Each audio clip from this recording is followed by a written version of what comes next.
Welcome to True Paranormal, the podcast, with your host, Leo Rizzuti. Every week we will explore such topics as ghosts, demons, poltergeist, haunted history, time shifts, cryptozoology, and other aspects of the paranormal through listener-submitted accounts, documentary studies, and interviews with the investigators that dedicate their lives to searching for proof of the unknown. So get a fresh cup of coffee, dim the lights, relax, and get ready for a short visit to the realm of the true paranormal.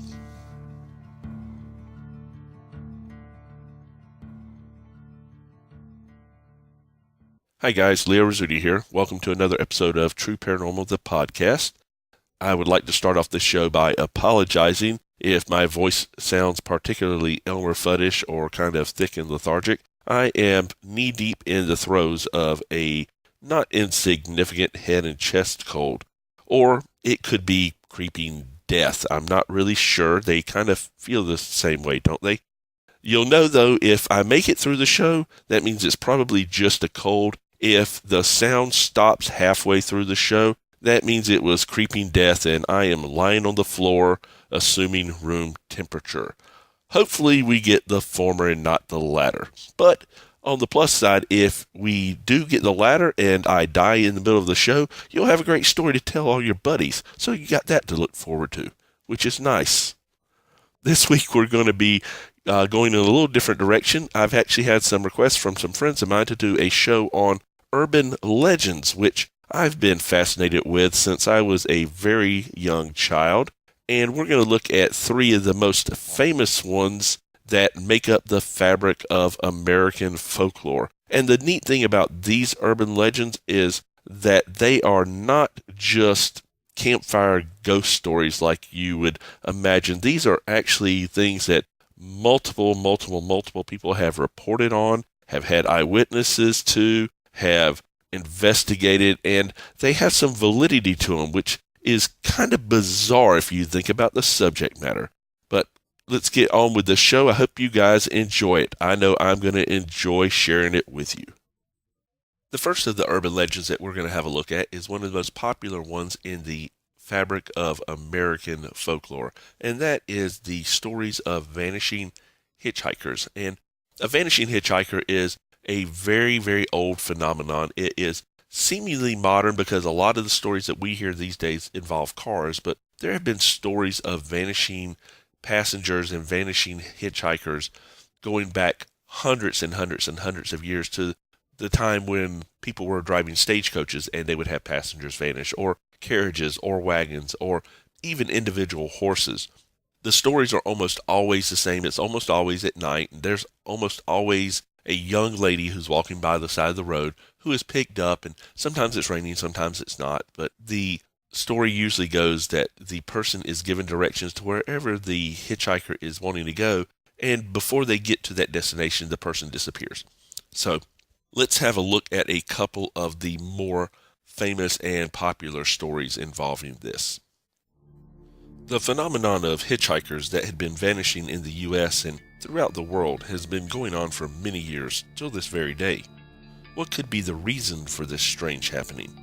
Actually, there might be quite a few reasons for these occurrences. It could be an illusion seen by the driver, or perhaps the driver was maybe even drunk.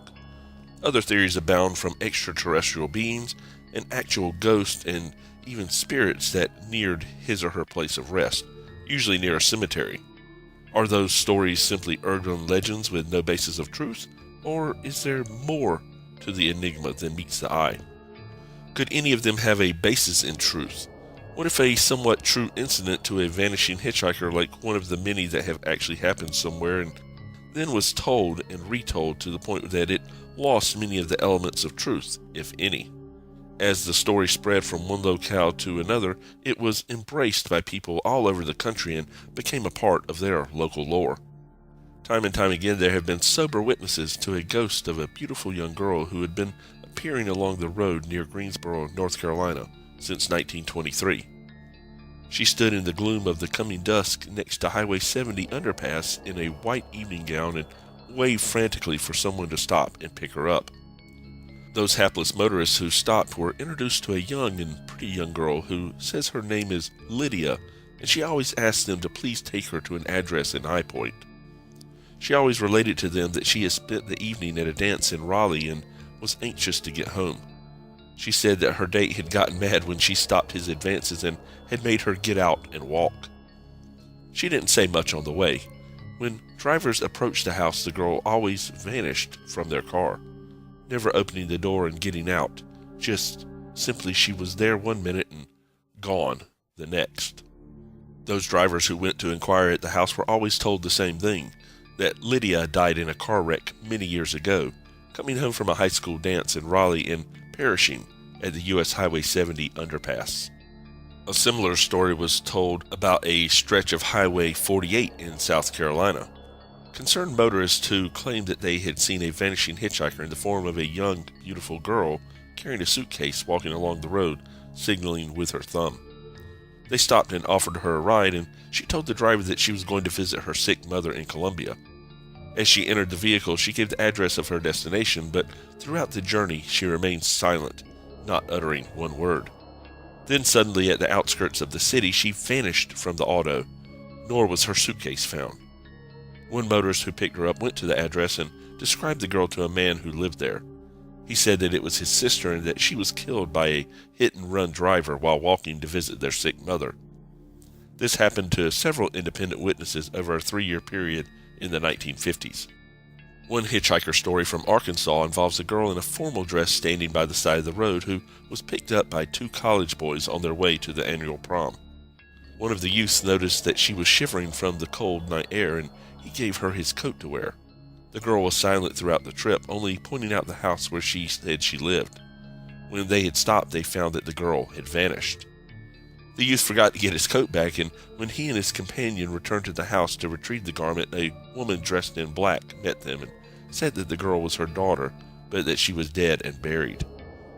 At a later period, they went to view the grave, and there, draped across the tombstone, was the young man's coat. Another type of legend pertaining to the vanishing hitchhiker comes from a tale haunting the Green Mountain Cemetery south of Belleville in Illinois. As the story goes, you can pick up a ghostly rider if one were to drive around the cemetery 3 times on a stormy night with the door to the car opened. The legend goes on to say that on the 3rd trip, a ghostly woman will appear, soaking wet from the rain, and will appear to be all dressed in black in the passenger seat. By the time one has finished making the 3rd round, the spirit will have vanished, but to one's horror, a pool of water on the passenger seat will remain.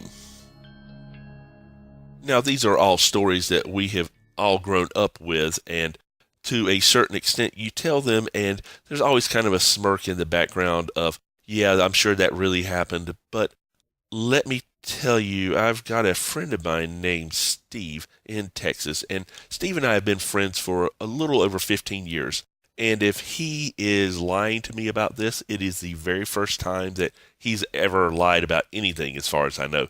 He is a very down-to-earth person. He's really not interested in the paranormal at all. The only reason that he related this story to me was because he found out that I have an interest in the paranormal, and he thought it was kind of a neat story. He tells me that he was driving through the western part of Texas one evening, and he was coming into the outskirts of a small town, and he said there was a young lady there by the side of the road, and she just looked, normal. It was not anything ethereal to her. She was dressed in regular clothes. You couldn't see through her or anything like that. Just a regular young lady. And so Steve pulled up by her and asked her if she needed a ride, and she said sure. He asked her where she was headed, and she said just to the other side of town, and he assumed that he was going to get directions from her as they went along. So they drove through this little town for about 5 or 10 minutes, and then Steve looked in his rearview mirror, and the young lady was not there. Now, Steve says that he knows for a fact that she got in because he heard the door slam. He saw her in his rearview mirror get into the car, sit down.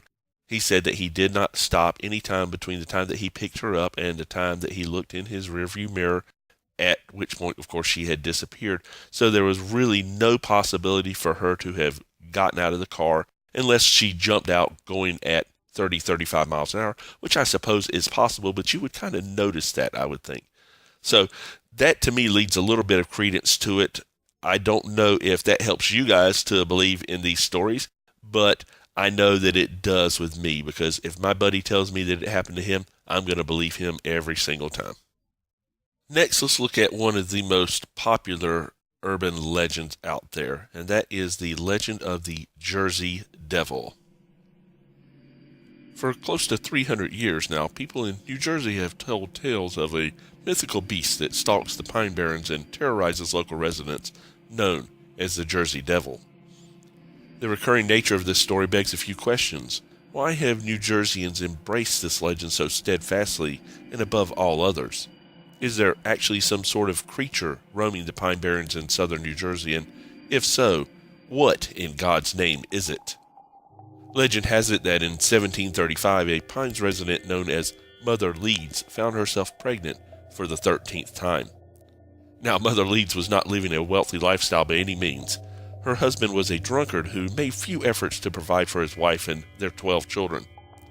Reaching the point of absolute exasperation upon learning of her 13th child, she raised her hands to the heavens and proclaimed, "Let this one be a devil." Mother Leeds went into labor a few months later on a tumultuously stormy night, no longer mindful of the curse she had uttered previously regarding her unborn child. Her children and husband huddled together in one room of their Leeds Point home, while local midwives gathered to deliver the baby in another. By all accounts, the birth went routinely, and the 13th Leeds child was a seemingly normal baby boy. Within minutes, however, Mother Leeds' unholy wish of months before began to come to fruition. The baby started to change and transformed right before her very eyes. Within moments, it transformed from a beautiful newborn baby into a hideous creature, unlike anything the world had ever seen. The wailing infant began growing at an incredible rate. It sprouted horns from the top of its head, and talon-like claws tore through the tips of its fingers. Leathery bat-like wings unfurled from its back, and hair and feathers sprouted all over the child's body. Its eyes began glowing bright red as they grew larger in the monster's gnarled and snarling face. The creature savagely attacked its own mother, killing her, then turning its attention to the rest of the horrified onlookers who witnessed its tempestuous transformation. It flew at them, clawing and biting, voicing unearthly shrieks the entire time. It tore the midwives limb from limb, maiming some and killing others. The monster then knocked down the door to the next room, where its own father and siblings cowered in fear and attacked them all, killing as many as it could. Those who survived to tell the tale then watched in horror as the rotten beast sprinted to the chimney and flew up it, destroying it on the way and leaving a pile of rubble in its wake. The creature then made good on its escape into the darkness and desolation of the Pine Barrens, where it has lived ever since. To this day, the creature, known varyingly as the Leeds Devil and the Jersey Devil, claims the Pines as its own and terrorizes any who are unfortunate enough to encounter it. In the 18th and 19th century, the Jersey Devil was spotted sporadically throughout the Pine Barrens region, frightening local residents and any of those brave enough to traverse the vast undeveloped expanses of New Jersey's southern reaches. Unearthly wails were often reported emanating from the dark forests and swampy bogs, and the slaughter of domesticated animals would invariably be attributed to the Phantom of the Pines.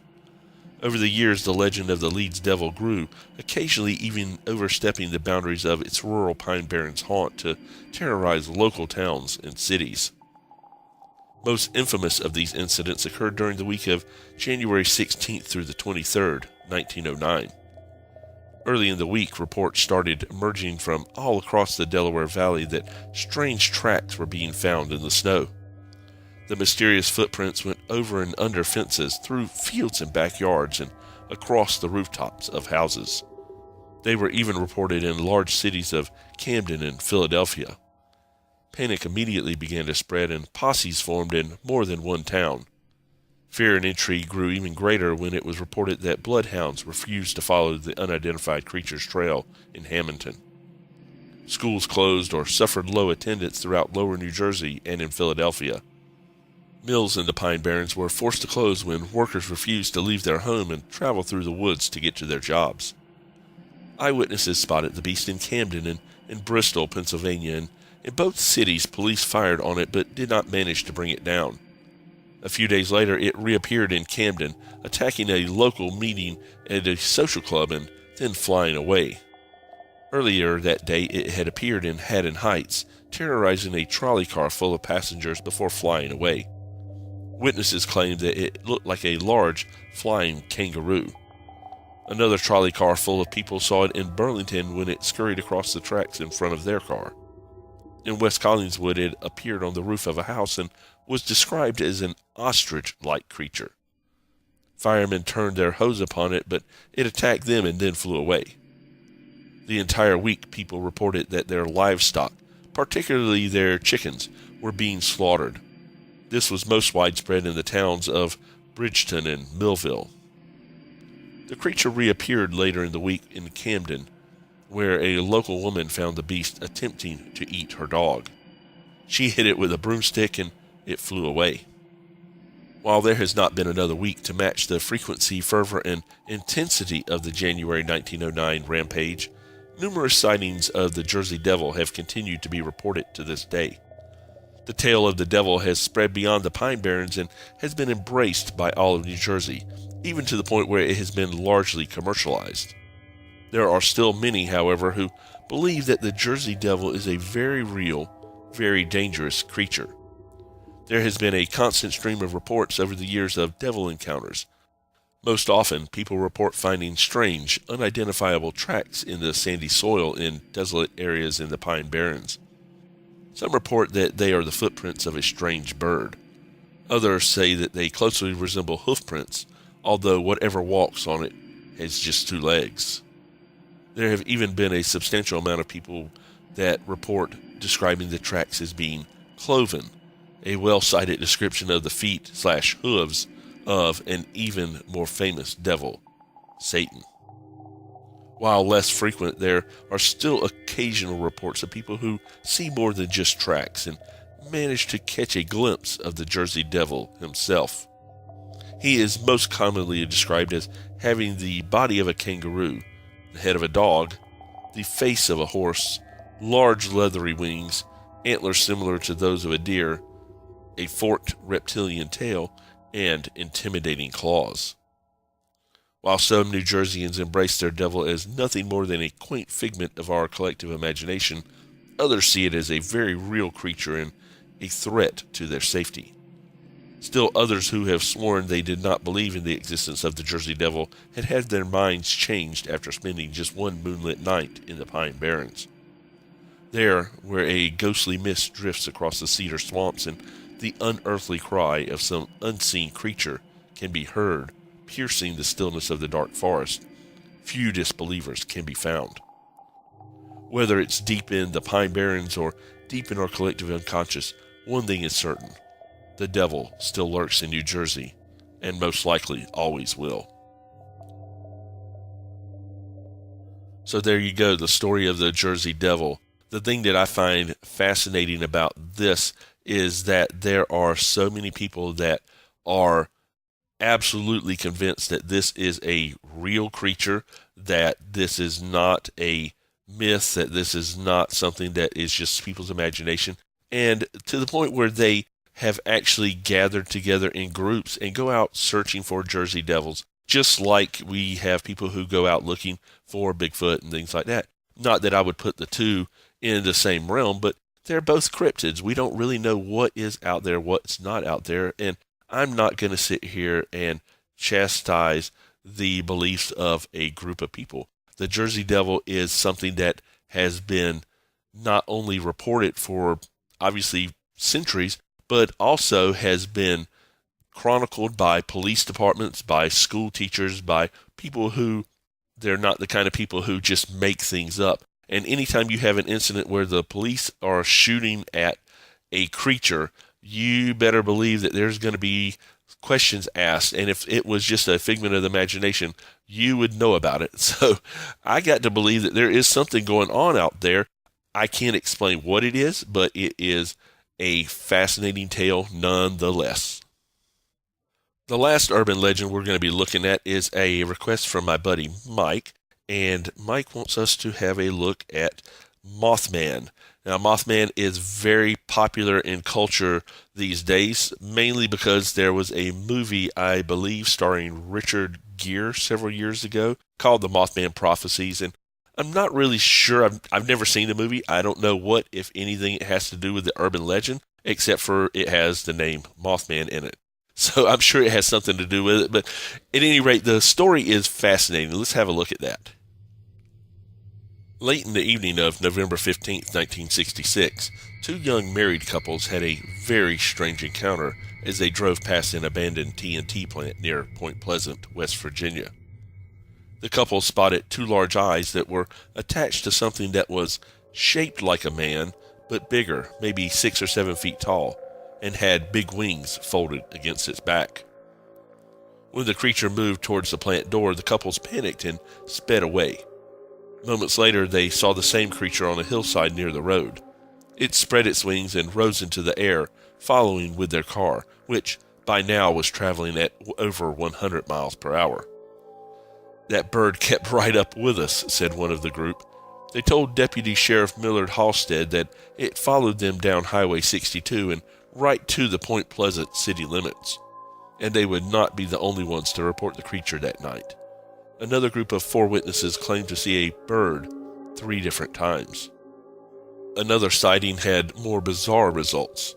At about 10:30 in that same evening, Newell Partridge, a local building contractor who lived in Salem, about 90 miles from Port Pleasant, was watching television when the screen suddenly went dark.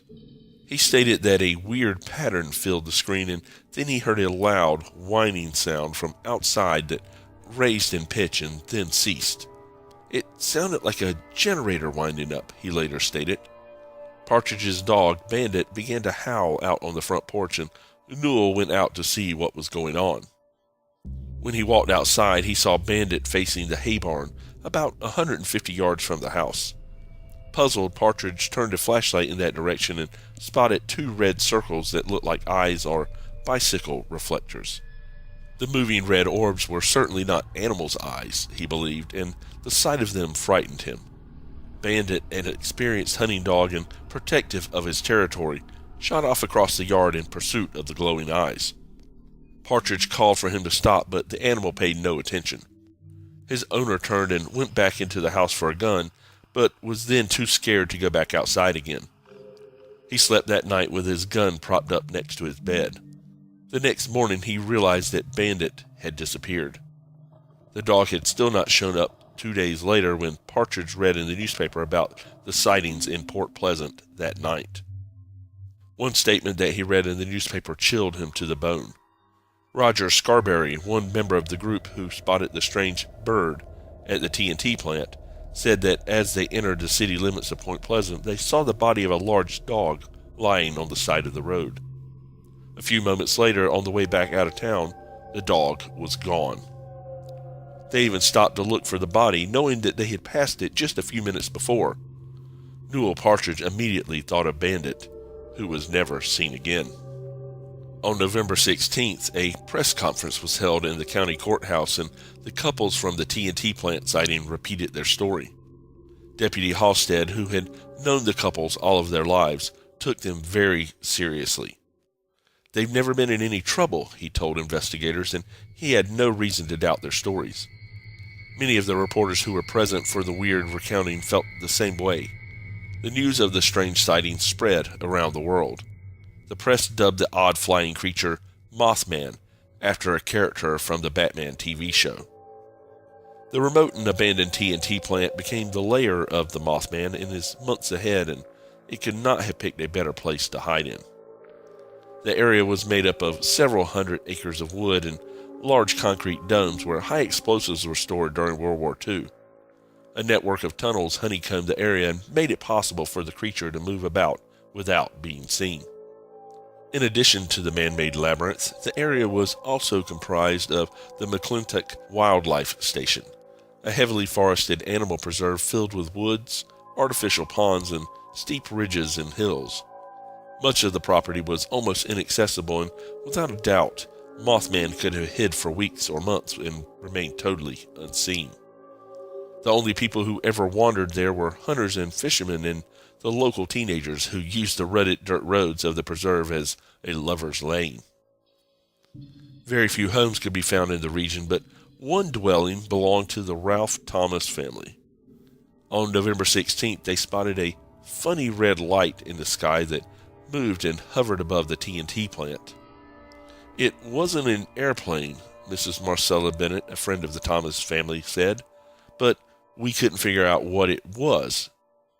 Mrs. Bennett drove to the Thomas house a few minutes later and got out of the car with her baby. Suddenly, a figure stirred near the automobile. It seemed as though it had been lying down, she later recalled. It rose up slowly from the ground, a big gray thing, bigger than a man, with terrible, glowing eyes. Mrs. Bennett was so horrified that she actually dropped her little girl. She quickly recovered, though, picked up her child, and ran to the house. The family locked everyone inside, but hysteria gripped them as the creature shuffled onto the porch and peered into the windows. The police were summoned, but the Mothman had vanished by the time the authorities had arrived. Mrs. Bennett would not recover from the incident for months and was in fact so distraught that she sought medical attention to deal with her anxieties. She was tormented by frightening dreams and later told investigators that she believed the creature had visited her own home too. She said that she could often hear a keening sound like a woman screaming near her isolated home on the edge of Point Pleasant. Many would come to believe that the sightings of Mothman, as well as UFO sightings and encounters with men in black in the area, were all related. For nearly a year, strange happenings continued in the area. Researchers, investigators, and monster hunters descended on the area, but none so famous as author John Keel, who has written extensively about Mothman and other unexplained anomalies. He has written for many years about UFOs, but dismisses the standard extraterrestrial theories of the mainstream UFO movement. For this reason, he has been a controversial figure for decades. Keel became the major chronicler of the Mothman case and wrote that at least 100 people personally witnessed the creature between November 1966 and November 1967. Despite being given the name of Mothman, whatever people were seeing bore no real resemblance to a moth. According to eyewitness reports, the creature stood between 5 and 7 feet tall, was wider than a man, and shuffled on human-like legs. Its eyes were set near the top of the shoulders, and it had bat-like wings that glided rather than flapped when it flew. Strangely, though, it was able to ascend straight up like a helicopter. Witnesses also describe its murky skin as being either gray or brown, and it emitted a humming sound when it flew. The Mothman was apparently incapable of speech and gave off a screeching sound. Mrs. Bennett stated that it sounded like a woman screaming. John Keel arrived in Point Pleasant in December of 1966 and immediately began collecting reports of Mothman sightings and even UFO reports from before the creature was seen. He compiled evidence that suggested that there was far more happening in the town than sightings of a mystery creature. Problems with televisions and phones began in the fall of 1966. Lights had been seen in the skies, particularly around the TNT plant, and cars that had passed along the nearby road sometimes stalled without explanation. He and his fellow researchers also uncovered a number of short-lived poltergeist cases in the Ohio Valley area. Locked doors opened and closed by themselves, strange thumps were heard inside and outside of homes, and often inexplicable voices were heard. The James Lilly family, who lived just south of the TNT plant, were so bothered by the bizarre events that they finally sold their home and moved to another neighborhood. Keel was convinced that the intense period of activity was all connected. And stranger things still took place. A reporter named Mary Heyer, who was the Point Pleasant correspondent for the Athens, Ohio newspaper, The Messenger, also wrote extensively about the local sightings. In fact, after one very active weekend, she was deluged with over 500 phone calls from people who saw strange lights in the skies. One night in January 1967, she was working late in her office in the county courthouse, and a man walked in the door. He was very short and had strange eyes that were covered with thick glasses. He also had long black hair that was cut squarely like a bowl haircut. Heyer said that he spoke in a low, halting voice, and he asked for directions to Welsh, West Virginia. She thought that he had some sort of speech impediment, and for some reason he terrified her. He kept getting closer and closer to me, she said, and his funny eyes were staring at me almost hypnotically. Alarmed, she summoned the newspaper's circulation manager to her office, and together they spoke to the strange little man. She said that at one point in the discussion, she answered the telephone when it rang, and she noticed that the little man picked up her pen from her desk. He looked at it in amazement, as if he had never seen a pen before. Then he grabbed the pen, laughed loudly, and ran out of the building. Several weeks later, Heyer was crossing the street near her office and saw the same man on the street. He appeared to be startled when he realized that she was watching him, turned away quickly, and ran for a large black car that suddenly came around the corner. The little man climbed in, and it quickly drove away. By this time, most of the sightings had come to an end, and Mothman had faded away into the strange twilight zone from which he had come. But the story of Point Pleasant had not yet ended. At around 5 o'clock in the evening on December 15, 1967, the 700-foot bridge linking Point Pleasant to Ohio suddenly collapsed while filled with rush hour traffic. Dozens of vehicles plunged into the dark waters of the Ohio River, and 46 people were killed. 2 of those were never found, and the other 44 are buried together in the town cemetery of Gallipolis, Ohio. During Christmas week, a short, dark-skinned man entered the office of Mary Heyer. He was dressed in a black suit with a black tie, and she said that he had looked vaguely oriental.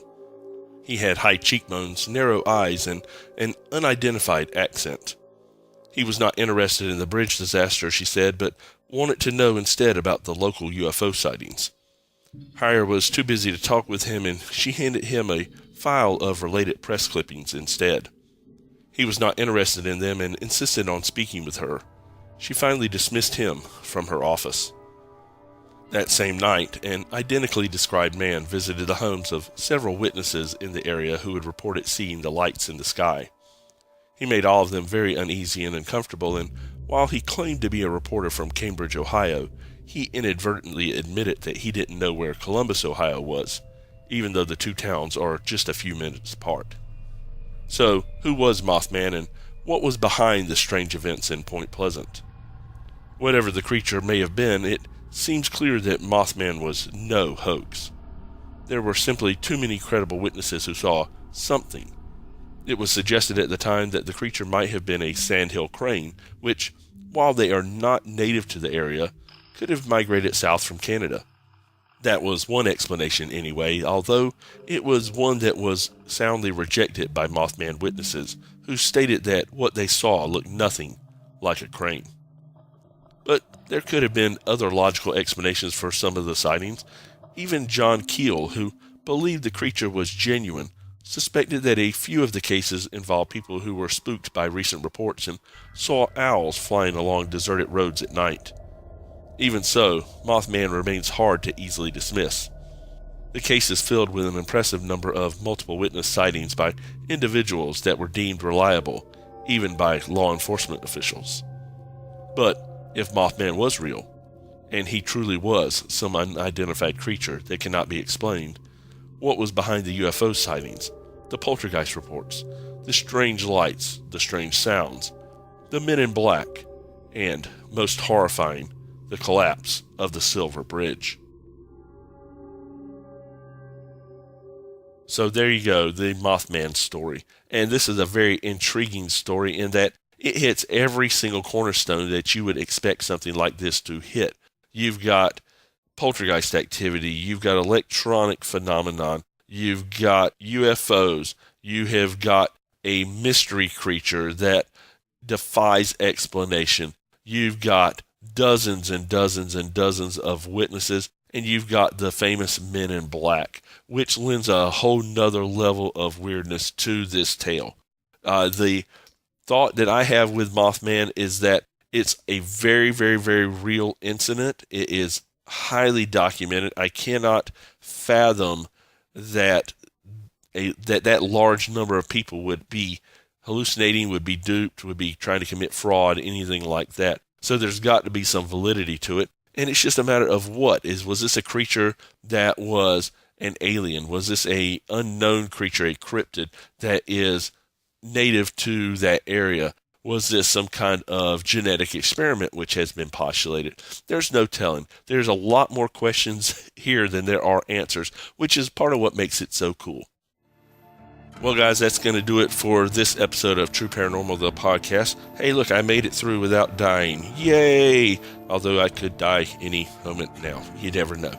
But I'm going to hope that I last until next week when we can record another episode for you guys. I would like to thank Mike and Steve for suggesting the topics that we covered today. You guys are awesome. And if you want to suggest topics for us, or if you want to share your ghost experiences with us or anything like that, feel free to contact us on Facebook at True Paranormal, the podcast. Hit that message button, give us a like, and maybe send us an email. Get us your story, and we'll be glad to share it on one of our future broadcasts. We are here for you guys. Alternately, if you guys listen to us on iTunes, be sure to give us a rating and a review. iTunes loves hearing from you guys, and we love hearing from you guys too. At any rate, my name is Rizzuti. Thank you for joining us this week and every week for our broadcast. And be sure to join us next week for another episode of True Paranormal, the podcast.